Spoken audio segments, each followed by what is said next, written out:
When we open it to the audience, and if there is any question from the Facebook Live, then you must take a mic and direct it. Right, 100%. Good pleasure.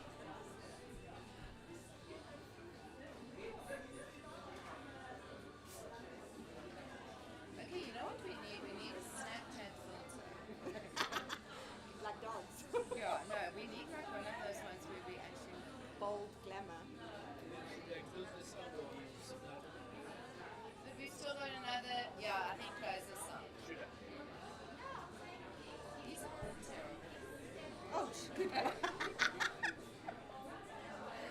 We need one. Oh, Jesus. We need one with such a good filter. I think it's this one. No. No, cancel. Discard.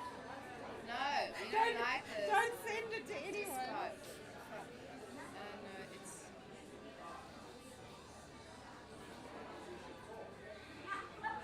These are rental. Your mother's trying to choose filters on Snapchat. Choose my pictures I just sent you. Did you take good ones? No, look at them. Oh, God. Tap to add caption. Your eyes were closed. Nikki, no pressure. Wonderful. Check the ones I sent you. Okay, James. Wait. Oh, my God. Okay. I'm not taking No. Send Okay. it to me. No, James, sorry. It's just that I've got like. Oh, here he said. Yeah, these are nice, James. Okay, James, those are lovely. Will you just take on your camera? I think we should start. Okay. Let's start early. I mean, let's start on Is it time. early? Yeah, on time. Yeah. We are on time. I just want to put this on airplane. Are we ready? Oh shit, did I put mine on silent? Your phone. I hope so. That'll be embarrassing. I'm just going to check my phone's on silent. Next, you are the boss. No one wants you. It's too bad. So sad.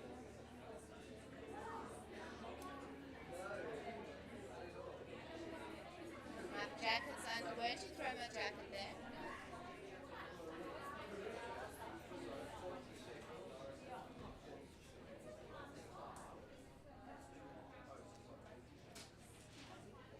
Is it on silence? Okay.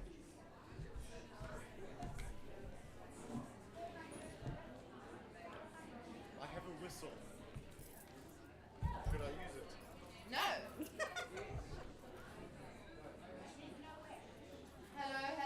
Hello. What a beautiful turnout. Welcome to Exclusive Books, Rosebank. Yeah, I mean, when I see all you lovely people, my heart just gets really warm. I'm not some lunatic who's just chatting to you. I am Melinda Ferguson. I'm the publisher of Fraud, How Prison Set Me Free, Nikki Munitz's incredible story, and I'm sure you all know Nikki and Alka who ghost wrote the book, and the three of us, well, we're going to talk about that tonight, but the three of us all went a little bit mad together. But I think anyone who I ever publish, everybody goes a little bit crazy. So, welcome. And we're starting on time. We think it's like very good manners to start book launches on time. We are being streamed to a YouTube channel at the moment. Yep. So sometime during the night there might be some questions from people on a virtual front. Nikki, grab your mic. I don't know what you think you're doing here.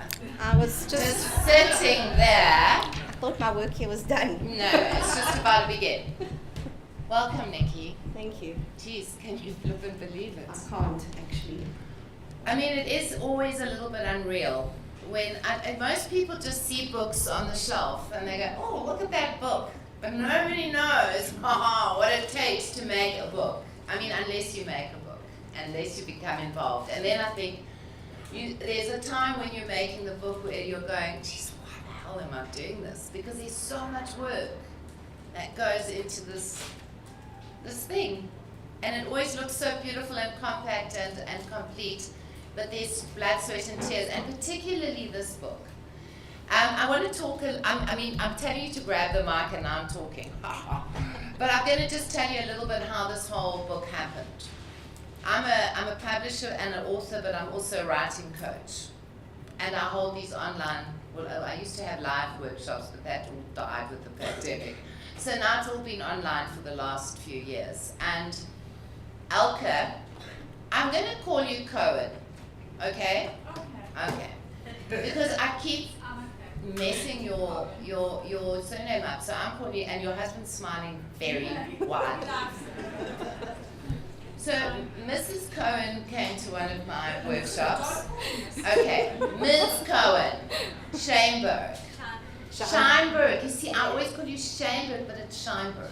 Okay, Scheinberg. Elke came to one of my writing courses. I thought she's fabulous. And then the next time, Nikki and Elke came. Nikki was one of the more resistant writers that I'd ever come across. She did little things and then she ran away and then she'd come back. There's clients of mine here. Okay, I'm spilling all the beans tonight. But one afternoon, suddenly something appeared because like everyone was posting into the Facebook group, which was a private group. And suddenly Nikki went on fire and she started writing stuff from like that she had during the prison time. And anyone of you who are just here by a chance, Nikki was in prison at one time, but most of you probably know that. And I promise you, it was like a soap opera. Everyone sat waiting for installment, and she just was writing. And I was like, everyone was riveted. It was like suddenly, and it was during that session where you just went crazy and did that, where I thought, I want the book. And that was the first time that I actually thought, here's the book. Because there was this hunger from the readers on the group to find out what was going to happen next. And that is what I love about reading a book, is when you can't put it down. And those of you who've read this, I know a lot of the response is like, I just couldn't put it down. And those of you who are going to read it, I hope it's going to be the same for you.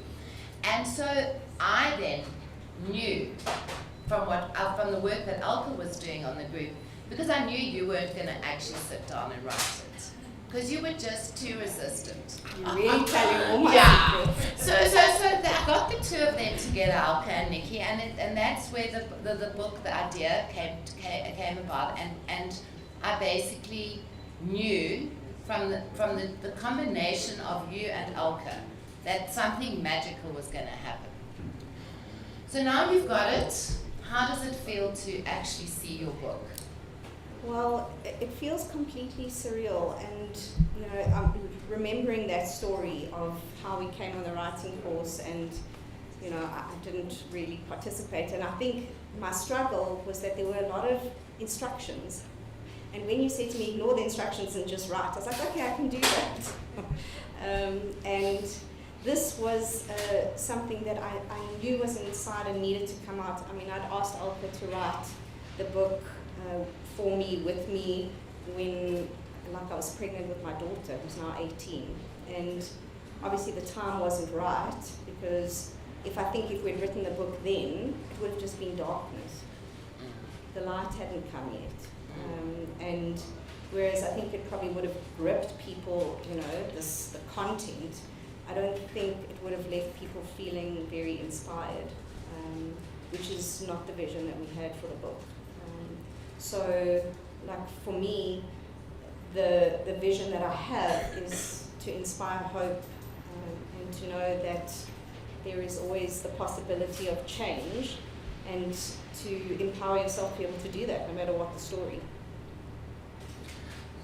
So I published a memoir because I'm a memoir writer myself. I'm very cross with Charlotte, the manager here, because he doesn't have my first book smacked, and I had a little fight with him in the back saying, it's not really nice, my book is not here either. But anyway, it's fine. So I have always been drawn to other addict stories, but the more I've worked with addicts and the more I've published work, is that I've also discovered that there's an addict in everybody. Like, you don't have to be on Skid Row selling your body for crack and, you know, like doing the most terrible things in the world to be an addict. And with that, the idea of fraud comes in. And because I think fraud is another word for addiction. It's not just, I'm going to write checks and go and steal money from people and do frauds and corrupt.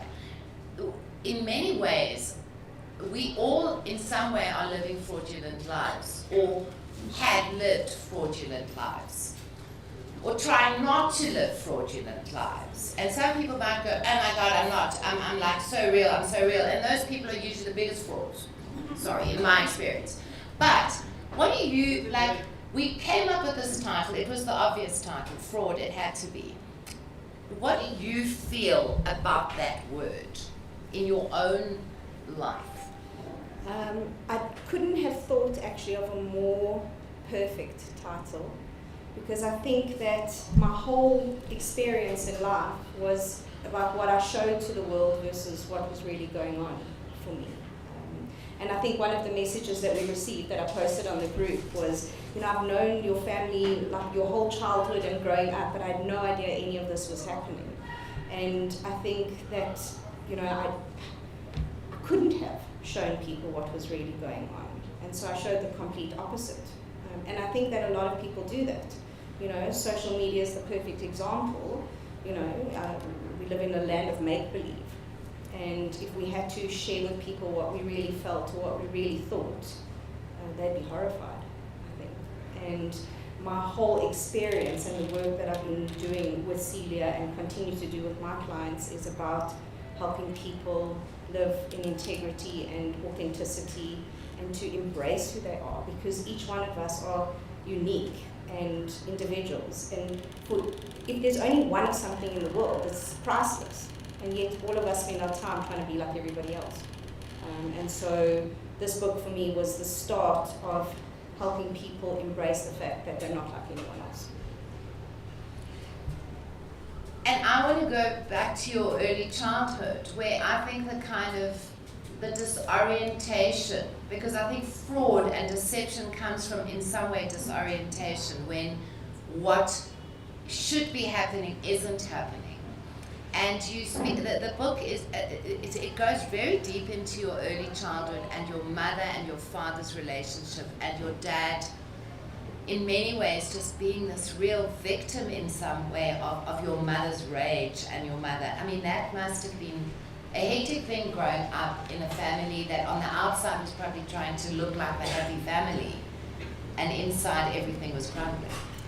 Yeah, I think, you know, we lived in this house in Bramley Park in Joburg. My parents had like the first pool in the neighborhood. There were always people at the house. It seemed like the happiest of families. And when people left, they didn't realize what was actually going on.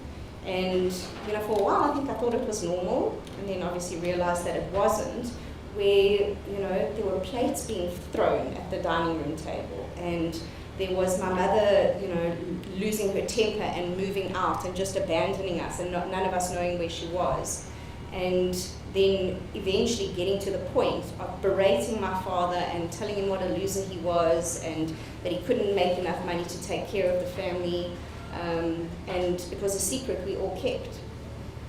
And then when my father passed away, the secret started to come out, because his whole family brought to light that, you know, they'd never liked my mom. And in fact, my grandmother on her deathbed said, I begged your father not to marry her, was like the last thing she actually said to me. And part of that was about being, I lived in trauma. I lived in trauma on a daily basis. And, you know, to the world, I had, my mother to this day still calls me Pinky, because I'm the girl after 3 boys. And everything in my room was pink, and for those of you that know me, I'm not exactly pinky. And, you know, everything was bows and frills and dresses, because that's what we showed to the world. And at home, it was violence and abuse and aggression, to the point where one day my brother and I were playing in the swimming pool, and we bumped heads. There was nothing untoward, and I landed up with a black eye. And I went to school, and the principal asked me what happened, and I told the principal it was my mother that did it. I mean, the fact that that would even come into my mind says, like, it was my shout for help, and nobody heard me. So yeah. And I think that that I've ever met, and all the readings that I've done, and I'm sure that you've done on addiction, trauma is the underlying kind of catalyst. I mean, I think all addicts are like disrupted, traumatized children who then go into the world and find a way to medicate. That it's not because we're evil criminals who just feel like getting high. Every addict I've ever known has been trying to alleviate their pain. And that's not to say we must feel sorry and forgive people that, you know, for bad behavior and for criminal behavior and whatever, but it is to understand it. And so I relate so much. I mean, when we were working on the book, I sometimes felt like I was you. I know Elke definitely did, but Elke's not the junkie that I was. So in terms of the darkness of your story, like a lot of it felt like almost a fairy tale to me. Like it was very normal for me to be reading about these dark things because I've also walked that path. But I think for people who haven't walked that path, it is a very dark journey that you went on. Not every girl at your school landed up in prison, or any girl at your school landed up doing what you did. No, and you know how I know that? Because Rabbi Roddel, who's here, will let you know that on the Jewish holidays, certain ones, they allow the rabbi to bring food in. And they were like, we've never done this before because we've never had a Jewish girl in prison. We don't really know what to do. I mean, that's in itself is a huge thing. I mean.